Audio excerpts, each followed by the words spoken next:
நீங்க அந்த ஆசனம் அலட்சியம் என்பது நான் தவறா சொல்லல. அலட்சியம் என்பது அன்பார்க்க அதாவது எதுக்கு பேசுறீங்க?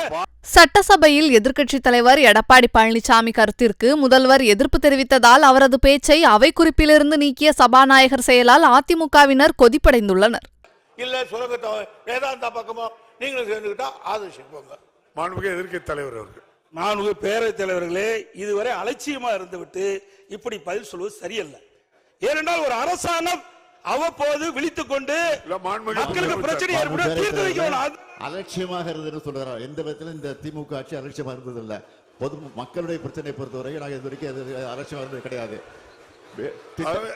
அலட்சியமா இருந்தங்கிற அவை குறிப்பிலிருந்து நீக்கிறேன். அலட்சியம் வேண்டாம். நான்கு பேரவைத் தலைவர்களே, நீங்க அந்த ஆசனம் அலட்சியம் என்பது நான் தவறா சொல்லல. அலட்சியம் என்பது அன்பார்க்க அதாவது எதுக்கு பேசுறீங்க?